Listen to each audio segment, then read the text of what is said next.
Want to know why? Ask. Ask how. How?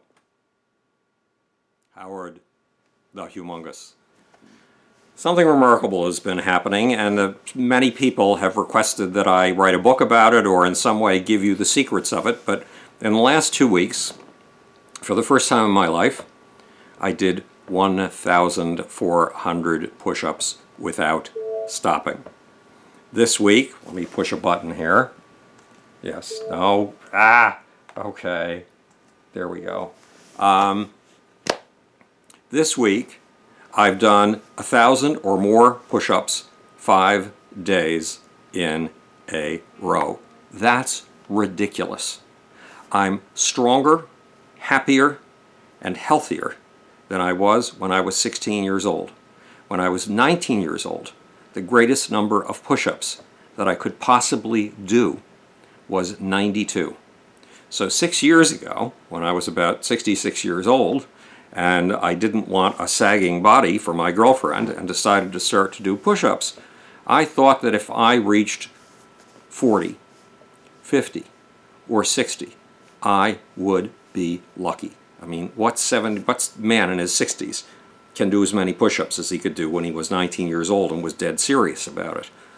How in the world has this happened? When I was in the hospital for a dog bite a few weeks ago, one of the physician's assistants said, "I don't have your records, could you give me your age?" I told her 72, her jaw dropped. She said, no, you're 52, not 72.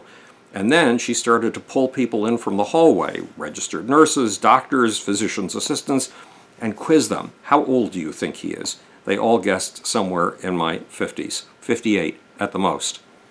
So how do you achieve this? How did I achieve this? I'm not entirely sure. I have a lifestyle that's very unlike any lifestyle you've ever seen before. I have a diet that I've done a previous video about that's very unlike any diet that you've seen before, and they all fit together into a routine that includes 30 drugs. Why? Why did I create a very different life routine for myself, complete with 30 drugs taken 2 times a day? Because I was sick in bed for 15 years with chronic fatigue syndrome, and for 5 years I was too weak to talk and too weak to have another human in the room with me. That forces you into making some pretty radical readjustments in your life, because it looked like I'd never get out of that bedroom again. All I was trying to do was maximize what little strength I had. Now, I founded 2 international scientific groups online while I was in that period of being in bed, and I wrote 3 books. But I wanted more. I wanted to be able to stand up and walk and go outside like a normal human being. Of the 30 drugs, which are the ones that have the most impact on this process of apparently reverse aging? Well, research shows that research on something called heterochronic parabiosis contains one of the clues. In heterochronic parabiosis, you take an old rat whose brain is deteriorating, its heart is deteriorating, and its kidneys are deteriorating. Not out of anything abnormal, out of sheer old age. You take a young, vigorous rat, you hook their circulatory systems together. So the old rat is getting blood from the young rat. Guess what happens to the old rat? Its aging begins to reverse. The aging of a variety of different kinds of tissues all begin to reverse. The aging in its brain reverses. The aging in its heart reverses. The aging in its kidneys reverses. The aging in its muscles reverses. In the last few years, studying heterochronic parabiosis, scientists have been trying to isolate the ingredients in the blood of the young rat that rejuvenate the old rat. They've boiled it down to 2 substances so far. One with a name so fancy I can't remember it, something like RGB40, but that's not it. They thought they'd isolated, they tried it on rats to see what effect it would have, and the early experiments seem to indicate that it has a negative effect. It's not the anti-aging ingredient.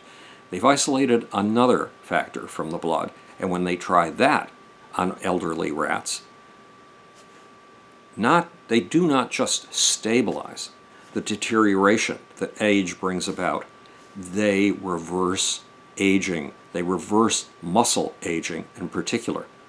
The chemical, that magic ingredient in the blood of the younger rat, is oxytocin. You've heard of oxytocin before. Oxytocin is the drug that's injected into women in childbirth so that they can open their muscles and let the child out. It's also a bonding hormone in neuroeconomics.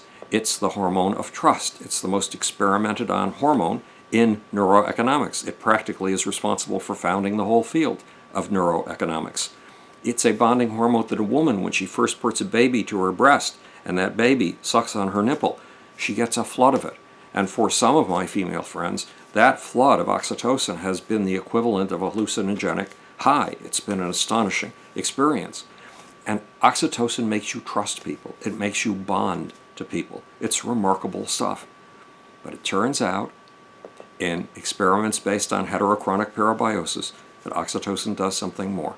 It reverses muscle aging. Now, there are other things that I'm taking that could be partially responsible for this. I take DHEA. DHEA is a drug that you can get at your health food store. It is a mild steroid. As you get older, it's a sexual hormone, and it tends to degrease in your system. Well, if you can keep it up by taking it every day, I take 50 milligrams every day, that may help. Some of the other things that I take, primarily gabapentin.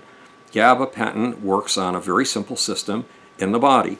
It is a system in which there is a stimulant and an inhibitor, and they work in balance. Just the way that the extensor and tensor muscles in your arm work in balance. But some people, especially people like me with my CFS, the GABA system, the GABA is the repressor. The GABA is the inhibitor. The glutamate is the exciter, the stimulator. My GABA was apparently zero or close to zero, which means I had a system, because this is a stress handling system among other things, that my system was in a state of permanent stress. And in permanent stress, your body says, unleash all of your resources, do it now. Well, after a couple of hours of unleashing every resource that it's got, your body is exhausted. And if it keeps unleashing every resource that it's got for days, months, or years, you are in really serious trouble. You are badly weakened. Gabapentin works on the inhibitor in the system and seemingly brings that system, that glutamate versus GABA system, back to normal. All I know from practical experience is that on days when I forget to take my gabapentin, my energy runs out and I begin to show signs of chronic fatigue syndrome. Chronic fatigue syndrome symptoms, they're distressing. You wouldn't want to have them happen to you. If I take my gabapentin within half an hour, I'm back to more energy, more happiness, more joy, and more vigor than I had when I was 16. So the secret to this anti-aging that I seem to be going through, this reverse aging, is still up for grabs. I'm going to have to write a book about it. An author who writes fantastic books, like In the House of My Fear, Joel Agee, says, what if you speak the book out loud to me? Because I've got to do my books on the original scientific thoughts with which I'm trying to give you new lenses with which to see. I don't have time for a book on a how-to on anti-aging. But Joel says, what about if you talk it to me? So I'm going to start talking it out loud to Joel, and we'll explore the other factors in the lifestyle that I've worked out that may be contributing to this reverse aging I seem to be going through. But in the meantime, keep two things in mind. Oxytocin, which I take intramuscularly with a needle every day, 1 cc, and gabapentin, which I take via pills, and I take 3,400, I believe it's 3,200 or 3,400 milligrams a day. Something is going on here. It is apparently possible to reverse aging. You too can do 1,400 push-ups with just a little bit of extraordinary perseverance. This is Howard the Humongous, speaking to you from the future. It's your job and my job to make. Or, want to know why? Ask how. And now for that sneaky, slimy, sleazy, seditious, impossible to find. There it is. I think I found it. Off button.